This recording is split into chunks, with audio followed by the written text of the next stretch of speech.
Tampa, Florida, and I'm just making this video today to help out my other foster friends with their little puppies. They can be a lot, so I'm just going to show you guys the basics and what I train my fosters from the day I get them. Little Daphne, you should adopt her because she's great. Yeah? Okay. So the first thing I do on day one when I get them is teach them sit and crate. Most puppies will sit if you kind of bring the treat up and over their head, and then when they sit down, you're going to reward that immediately by giving them a treat. I prefer using their meals as their treats. It just kind of builds up their food drive and their willingness to work with you. Crate. Now she just went in her crate by herself, so I'm going to reward that. That's because we've been working on this for a little while. Most puppies won't willingly go in there. The first time you're teaching crate, you're just going to throw the food in the back of the crate, and they're going to go get it, and you're going to say the command, crate, and reward them. To take it a step further, once they know, sit. You can have them sit in the crate and practice shutting the door, walking away for a few seconds, and rewarding them for being quiet. Daphne, crate. Good girl. So you can shut the door. Another important thing to teach them is impulse control. So whenever you're opening the door to the crate and they get super excited to see you, you're going to have them wait. Daphne, sit. Wait. And then if they do start to go, you're just going to shut the door. And whenever they sit, now this will take a lot of patience at first, but whenever they do sit and wait, say, okay, and then they can come out. Now obviously they're not going to be this good at first. Daphne has been working on this for a few days, but it's very helpful when they go into their new homes to already have kind of the fundamentals down.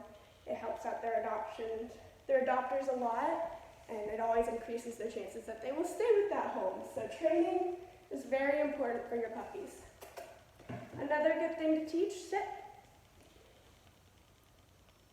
There you go. Is down. One way to do this is just luring it down. Some dogs will lay down when you do that. Good job. Other dogs won't, and a way to do it is kind of stick your leg out and have them try to get the treat from underneath your leg. And when they go into that down position to get the treat, that's when you reward. Right, Daphne? And then, I haven't worked on stay and come with her yet, but I'm going to show you guys how to do that in this video. Okay, Daphne, sit. Good girl. Stay. I kind of like to keep my hand blocking them from moving. Come. Good girl. And then with a very excited voice, you're going to say come. And then eventually you'll be able to kind of move your hand away from blocking them and just increase the distance. So that was the first time I've ever used that word with her, but you could see how it worked. Down. Good girl. She's so sleepy right now. All right. And if you have picky eaters that aren't interested in food, another way to do this is using toys or lots of praise. Some dogs, it's something different. It'll be like ice cubes, or I had one dog where I had to have like a water bottle, and they just really loved getting water from the water bottle. So whatever motivates your dog. Daphne, good girl, sit. Where you going? And if they're losing focus, just try to regain it before repeating over and over again. Sit, sit, sit. Like that just confuses them. So make sure you have their focus before repeating the command again. Because right now she's itching her butt, and that's more important. Right, Daphne? Right, you sleepy girl? All right. Stay. And you can even just kind of put your hand on their chest and hold them there. Come. Until they understand it better. And by tonight, she's probably going to have that down. If you're working on your puppies with this for their meals, for breakfast and dinner, they'll know all of this stuff within a week. She's laying on my blanket. You tired? Are you tired? Sit. Good girl.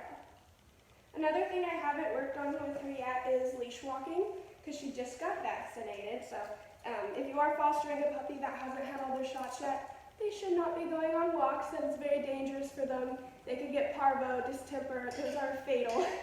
So, don't do that. Daphne, are you finding it cute? Come here, babies. Good girl. So, I'm going to leash her up. I always prefer collars over harnesses, just for the start of training. We're all tangled here, girly. Just because harnesses make pulling more comfortable. Even though I'm pretty sure Daphne is going to have the opposite problem. She just kind of wants to stop and not walk any further. Right, Daphne? And that's why it's important. You have your motivator. Daphne! So if she pulls on the leash, I want to call her back to me and kind of walk backwards. Go the opposite direction of whatever way they're pulling. Anytime on a walk they make eye contact with you, you want to reward them because that's showing you that they value you more than their environment. Daphne, sit. Uh-oh. Okay, sit. Yes, good girl. She's really not interested in her food right now, but that's okay. We'll go at her speed. Good girl. And she's just kind of learning. If they do stop and plant themselves, they don't want to go any further on the leash because of the pressure that's put on it. Sometimes it helps to get down on their level and baby talk, lots of baby talk. And if they're having the opposite problem and they're pulling, it's best to change direction and have something that motivates them and is more important to them than whatever they're reacting towards. You don't want them to be able to anticipate where they're going either. If you guys have any questions, just let me know. You can always text or call me. My number is 615-828-6612.